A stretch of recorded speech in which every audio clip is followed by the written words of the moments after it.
இந்தியாவை வல்லரசு நாடாக உயர்த்தி கொண்டிருக்கின்ற பாரத பிரதமர் மரியாதைக்குரிய திரு நரேந்திர மோடிஜி அவர்களே, இன்னும் 2 மாதத்தில் தமிழ்நாட்டின் முதலமைச்சராக பொறுப்பேற்கின்ற நம் கூட்டணியின் தலைவர் முன்னாள் முதலமைச்சர் மரியாதைக்குரிய திரு எடப்பாடி பழனிசாமி அவர்களே, மேடையில் இருக்கின்ற அனைத்து கூட்டணி கட்சி தலைவர்களை வணங்கி இன்னும் 2 மாதத்தில் நாங்கள் எல்லோரும் ஒன்று சேர்ந்து தமிழ்நாட்டில் ஆட்சி மாற்றத்தை கொண்டு வருவோம் என்று வீர முழக்கத்துடன் வருகை தந்திருக்கின்ற லட்சோப லட்ச நம் கூட்டணி கட்சியின் நிர்வாகிகளே, தொண்டர்களே, ஊடக நண்பர்களே, உங்கள் அனைவருக்கும் என்னுடைய பணிவான வணக்கங்கள்.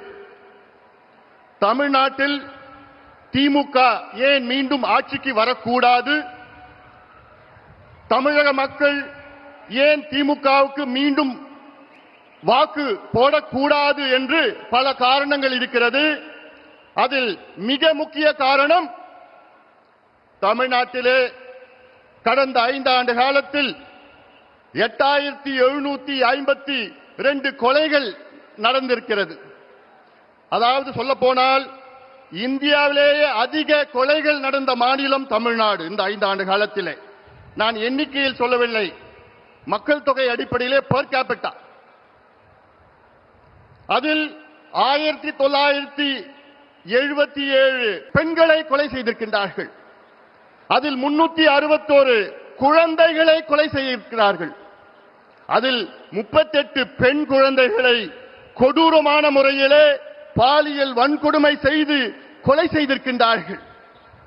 எப்படிப்பட்ட தமிழகம் என்று, எந்த நிலைக்கு இருக்கிறது என்று தமிழக மக்கள் எண்ணி பார்க்க வேண்டும். இதற்கெல்லாம் காரணம் முதலமைச்சர் ஸ்டாலின் அவர்கள். திமுக அரசு தமிழ்நாட்டிலே மதுவை விற்கவில்லை, மதுவை திணித்துக் கொண்டிருக்கின்றார்கள். இந்தியாவிலேயே அதிக மது விற்கின்ற மாநிலம் தமிழ்நாடு, பெர் கேபிட்டா கன்சம்ப்ஷன். இந்தியாவிலேயே மதுவால் அதிக சாலை விபத்துக்கள் நடக்கின்ற மாநிலம் தமிழ்நாடு. இந்தியாவிலேயே அதிக மக்களுக்கு மதுவால் கல்லீரல் பிரச்சனை, liver problem, cirrhosis of liver, fatty liver இருக்கின்ற மாநிலம் தமிழ்நாடு. அதை பற்றி எந்த கவலை, எந்த அக்கறை இல்லாத ஒரு முதலமைச்சர் ஸ்டாலின் அவர்கள். கடந்த 5 ஆண்டு காலத்தில் இந்தியாவிலே பெண்களுக்கு எதிரான குற்றங்கள் 44,000 குற்றங்கள். அதில் 2200 குற்றங்கள் பாலியல் வன்கொடுமை குற்றங்கள். நினைத்து பாருங்கள். நேற்றைய முன்தினம் மதுராந்தகத்தில் ஒரு 15 வயது சிறுமியை 2 மனித மிருகம் பாலியல் வன்கொடுமை செய்து தப்பித்து விட்டார்கள். 4 வாரத்திற்கு முன்பு கிருஷ்ணகிரி மாவட்டத்தில் 2.5 வயது 2.5 year old child, 2.5 வயது குழந்தையை ஒரு மிருகம், அவன் திமுகவின் இளைஞர் சங்க பொறுப்பாளர் என்று சொல்கிறார்கள், பாலியல் வன்கொடுமை செய்து கொலை செய்திருக்கின்றார். 4 மாதத்திற்கு முன்பு கும்முடிப்பூண்டி பகுதியிலே ஆரப்பாக்கம் என்ற கிராமத்திலே 8 வயது குழந்தையை பாலியல் வன்கொடுமை செய்த ஒரு கொடூரன். அண்ணா யூனிவர்சிட்டி பெண்ணை பற்றி நமக்கு தெரியும். யார் அந்த சார் இன்னும் கண்டுபிடிக்கல. கோவை விமான நிலையத்திலே ஒரு பெண்ணை 3 கொடூரன் பாலியல் வன்கொடுமை செய்கின்ற மாநிலம் தமிழ்நாடு. வெட்கக்கேடு அதெல்லாம். தமிழ்நாடு வெட்கக்கேடு. அதற்காகத்தான் நான் சொல்கின்றேன். ஆனால் இவ்வளோ கொடுமைகள், பெண்களுக்கு எதிரான குற்றங்கள், பாலியல் வன்கொடுமை நடக்கின்ற நேரத்திலே சொல்வார்கள், அந்த காலத்திலே ரோம் எரிகின்ற நேரத்திலே அதனுடைய மன்னர் நீரோ பிடில் வாசித்தார் என்று.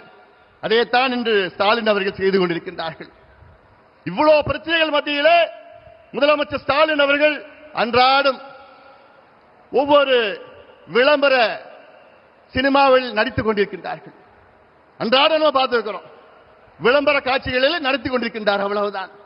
ஆனால் நான் கேட்கின்றேன், தமிழக மக்களே, ஒரு மருத்துவனாக நான் கேட்கின்றேன், 3 மகள்களை பெற்ற தந்தையாக நான் கேட்கின்றேன், தயவு செய்து இந்த கொடூரன் திமுக ஆட்சியை அகற்றுங்கள், அகற்றுங்கள்.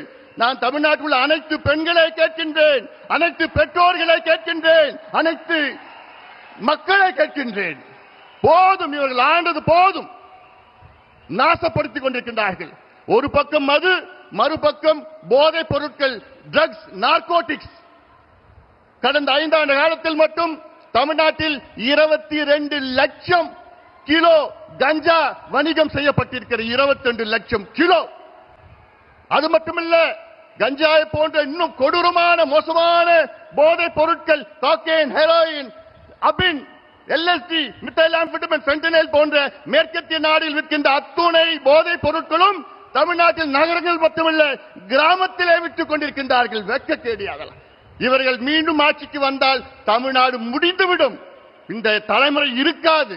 அந்த ஆதங்கத்தில் தான் நான் சொல்கின்றேன், தமிழக மக்களே, ஒரு ஆட்சி மாற்றத்தை கொண்டு வாருங்கள். ஒரு பக்கம் கொலைகள், மற்றொரு பக்கம் தற்கொலைகள். தமிழ்நாட்டில் 5 ஆண்டு காலத்தில் விவசாய பெருமக்கள் நமக்கு சோறு போடுகின்ற கடவுள் 3280 விவசாயிகள் தற்கொலை செய்திருக்கின்றார்கள். மன்னிக்க கூடாது, மன்னிக்க மாட்டார்கள் விவசாயிகள். தமிழ்நாட்டில் உள்ள அனைத்து விவசாய பெருமக்களே, உங்கள் பாதங்களை தொட்டு நான் கேட்கின்றேன், நீங்கள் திமுகவை அகற்றுங்கள், விரட்டி அடியுங்கள். அத்தனை விவசாய பெருமக்களும் நீங்கள் முடிவு செய்யுங்கள். நாங்கள் உங்களுக்கு நல்லது செய்வோம். மத்தியிலே நம் ஆட்சி, மாநிலத்திலே நம் ஆட்சி. நம் கூட்டணிக்கு வாக்களியுங்கள். நம்முடைய முதலமைச்சர், வருகால முதலமைச்சர் எடப்பாடி பழனிசாமி அவர்களை தமிழ்நாட்டின் முதலமைச்சராக, ஒரு விவசாயியை முதலமைச்சராக கொண்டு வாருங்கள், வாருங்கள் என்று உங்களை பணியோடு பாசத்தோடு கேட்டுக்கொள்கின்றேன்.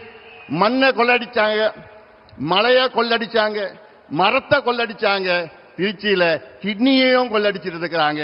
இந்த திமுகவை நீங்க மன்னிக்க கூடாது. தமிழக மக்களே, தயவு செய்து நான் கேட்கின்றேன், இந்த கொடூரமான மக்களுக்கு எதிரான, பெண்களுக்கு எதிரான, குழந்தைகளுக்கு எதிரான இந்த மோசமான கஞ்சா ஆட்சி, சாராய ஆட்சி, ஊழல் ஆட்சியை, திமுக ஆட்சியை அகற்றுங்கள், அகற்றுங்கள், அகற்றுங்கள். எங்கள் கூட்டணிக்கு வெற்றியை கொடுங்கள், வாய்ப்பை கொடுங்கள் என்று உங்களை பணியோடு பாசத்தோடு கேட்டுக்கொண்டு நன்றியோடு அமர்கின்றேன். வணக்கம்.